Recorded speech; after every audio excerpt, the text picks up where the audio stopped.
আব্বাস ভাইয়ের সঙ্গে প্রায় 5 বছর কোনো যোগাযোগ নেই, ফেস টু ফেস, বুঝতে পেরেছেন? ভাইজান ব্যস্ত। গতকাল মুন্সিরহাটে একটা জলসায় গেলাম, ভাইজানের সঙ্গে আমার সাক্ষাৎ, দেখা হলো ভাইজানের পরে।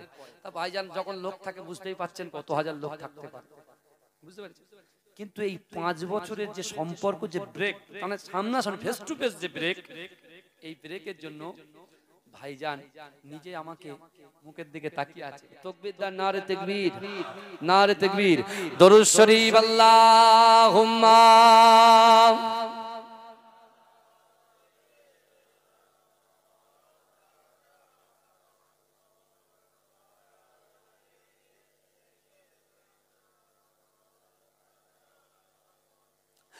হে প্রভু রহমান, হে প্রভু রহমান, দাও গো ক্ষমা করে, দাও গো ক্ষমা করে।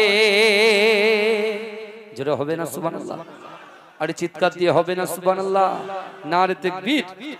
হে প্রভু রহমান, হে প্রভু রহমান, দাও গো ক্ষমা করে, দাও গো ক্ষমা করে, দাও গো ক্ষমা করে, দাও গো ক্ষমা করে।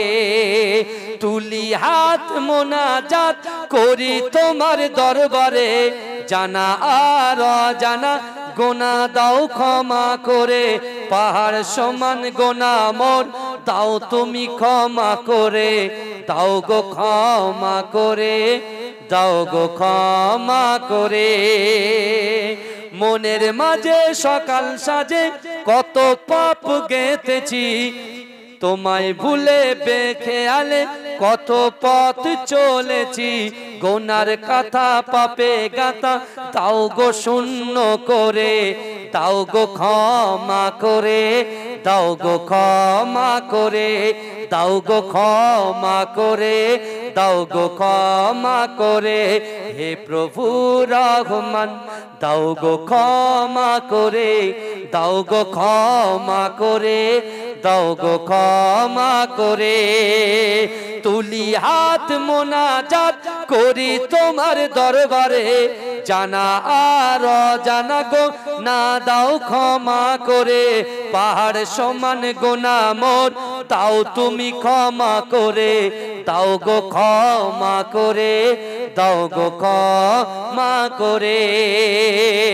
মনের মাঝে সকাল সাজে কত পাপ গেঁথেছি, তোমায় ভুলে বেখেয়ালে কত পথ চলেছি। গোনার খাতা পাপে গাথা তাও গো শূন্য করে, দাও গো ক্ষমা করে, দাও গো ক্ষমা করে। চাইলে দাও না চাইলে দাও, বড় মেঘের বান তুমি, মনের আশা নিরাশা করো না অন্তর্যামী।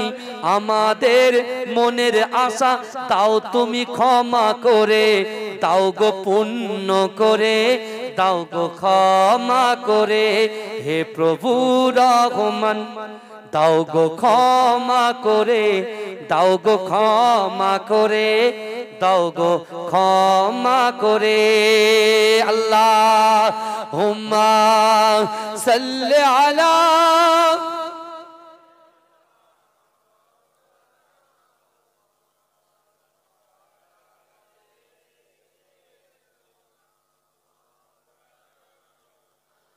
আমার বাবাজিরা ভাইরা, যে কথা আমি আপনাদেরকে বলছিলাম, এখন বর্তমান আপনি চিন্তা করেন, জাবের রাসূলকে মোহাব্বত করেছে, তার দুটো বাচ্চা ইন্তেকাল করেছে, তারপরেও আল্লাহ তাদেরকে ফিরিয়ে দিয়েছে। জোরে বলুন, এই জোরে বলবেন না? এখন আমি আপনি কি করছি?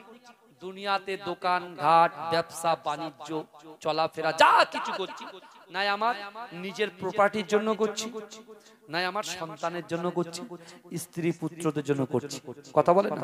কিন্তু আপনি যখন ইন্তেকাল হয়ে যাবেন, আপনার 60 বছর জিন্দেগিটা, আপনার 50 বছর জিন্দেগিটা এভাবে যদি আপনি আপনার সম্পত্তি একাট্টা করার জন্য লাগিয়ে দেন, আপনার সন্তানের জন্য, স্ত্রীর জন্য যদি লাগিয়ে দেন, তাহলে আপনার যদি 50 বছর হায়াত থাকে, 7 বছর হায়াত থাকে, ওপরের কথা ভাবলেন, নিচে কবরের কথা আপনি ভাবার টাইম পেলেন কখন?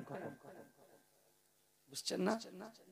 রাসূলুল্লাহর দরবারে, এই শুনছেন তো আমার কথা, রাসূলুল্লাহর দরবারে সাহাবারা বসে আছে।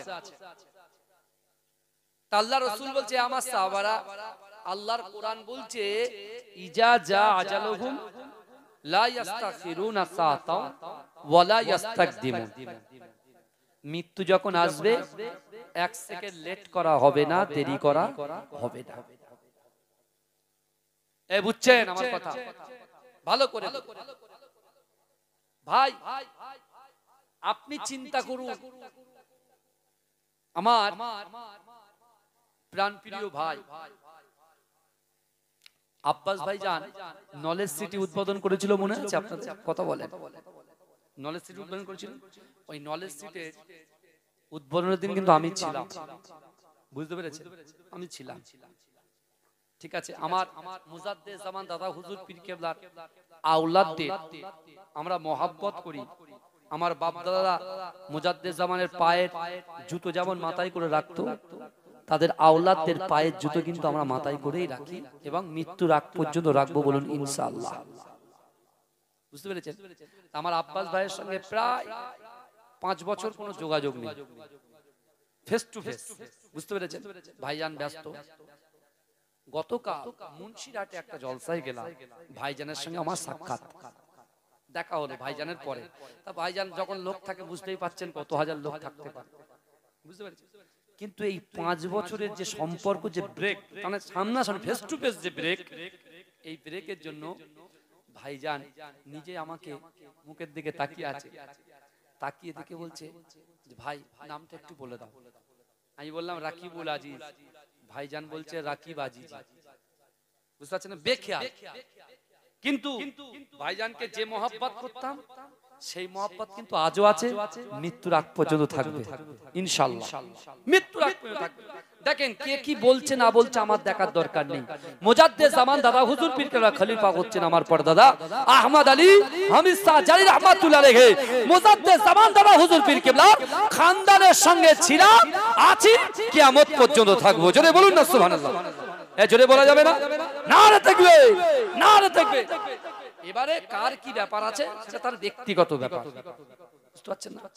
তাই আল্লাহর রাসূল সাল্লাল্লাহু আলাইহি ওয়াসাল্লাম বলছে যে আমার সাহাবারা মৃত্যু যখন আসবে এক সেকেন্ড লেট করা হবে না, এক সেকেন্ড দেরি করা হবে না। রাসূল কাকে বোঝাচ্ছে?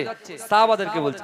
এবার সাহাবাদেরকে আল্লাহ রাসূল বলছে আমার সাহাবারা শোনো, আমি রাসূলুল্লাহ তোমাদেরকে জানিয়ে দিলাম যে তোমরা যখন মৃত্যুবরণ করবে, আমার উম্মত যখন মৃত্যুবরণ করবে, ভালো করে পয়েন্ট ভালো করে শুনেন, মৃত্যুবরণ করবে তখন তোমাদের লাশ খাটিয়ায় তোলা হবে। আমার লাশ খাটিয়ায় তোলা হবে, মাঝরাটি হুজুরের লাশ খাটিয়ায় তোলা হবে। ভালো করে বলো, আমার আব্বাজান পীরে কে হায়দার আলী হুজুরের লাশ খাটিয়ায় তোলা হবে। লাশ যখন খাটিয়ায় তোলা হবে, খাটিয়াটা নিয়ে যখন কবরস্থানে নিয়ে যাওয়া হবে, কে কি পড়বে? কেউ লা ইলাহা ইল্লাল্লাহ মুহাম্মাদুর রাসূলুল্লাহ বলবে, কেউ আশহাদু আল্লা ইলাহা ইল্লাল্লাহু ওয়াহদাহু লা শারীকা লাহু ওয়া নাশহাদু আন্না মুহাম্মাদান আবদুহু ওয়া রাসূলুহু পড়বে। কেউ আল হাকুমুত তাকাসুর হাত্তা যুরতুমুল মাকাবির কাল্লা সাউফা তা'লামুনা সুম্মা কাল্লা সাউফা তা'লামুন কাল্লা লাউ তা'লামুনা ইলমাল ইয়াকিন লাতারাউন্নাল জাহিম সুম্মা লাতারাউন্নাহা আইনাল ইয়াকিন সুম্মা লা তুসআলুন্না ইয়াওমা ইযিন আনিন নাঈম। এরকম ভাবে পড়বে, এক একজন এক এক রকম ভাবে পড়বে, এক একজন কথা বলে এক এক রকম ভাবে পড়বে। আমার ভাই ভালো করে এখন কথা বলছে, রাসূল বলছে তোমাদের লাশটা যখন কবর পর্যন্ত যাবে, ওই কবর পর্যন্ত তিনটে জিনিস যাবে। এই কটা জিনিস যাবে? জোরে বলেন কটা জিনিস? কথা বলবেন তো, জোরে বলেন কটা জিনিস যাবে? তিনটে জিনিস যাবে। কটা জিনিস? তিনটে জিনিস। রাসূলুল্লাহ বললেন এক নম্বর তোমার সন্তান যাবে, তোমার পরিবার সন্তান যাবে। শুনছেন তো? ভাই যাবে না ভাইয়ের খাটিয়ার লাশ ধরে, খাটিয়া ধরে, ছেলে যাবে না ছেলে বাপের লাশ খাটিয়ার লাশ ধরে, খাটিয়া ধরে কথা বলে কবর পর্যন্ত যাবে। আপনার যে সম্পত্তি আপনি রেখে গেছেন পাইকপাড়ার মাঠে 4 বিঘে, 1 বিঘে, 3 কাঠা, 5 কাঠা, 10 কাঠা, জমি কেনেন কি কেনে না? আছে না? জমি আছে, বাড়ি আছে, অর্থ আছে, ব্যাংক ব্যালেন্স আছে, সম্পত্তি আছে, সব কিছু আছে। আল্লাহ রাসূল বলছে ওই সম্পত্তিটা তোমার লাশের পিছন পিছন কবর পর্যন্ত যাবে। এই শুনছেন? আর পাইক পাড়ায় জলসা করছে, আমার পরেই মুজাদ্দেদ জামানের আওলাদ আসবে, বসে থাকবেন, আমি আছি, থাকছেন, এই যে কাজ করছে এই কাজটাকে আল্লাহ আমলে পরিণত করে দেবে। জোরে বলুন না সুবহানাল্লাহ। তাকবীর দান, সকলে দাঁড়িয়ে যান, সকলে দাঁড়িয়ে যান। নারে তাকবীর, নারে তাকবীর। মাসলাকে মুজাদ্দেদ জামান, মুজাদ্দেদ জামানের হক সিলসিলা ভাইজান হুজুর কিবলা, ভাইজান হুজুর কিবলা, নারে তাকবীর, নারে তাকবীর। মাসলাকে মুজাদ্দেদ জামান, মুজাদ্দেদ জামান সিলসিলা, নারে তাকবীর। যারা বাইরে আছেন সকলে ভিতরে চলে আসেন। হুজুর ভাইজান হুজুর এসেছেন, আলোচনা করবেন। দরুদ শরীফ।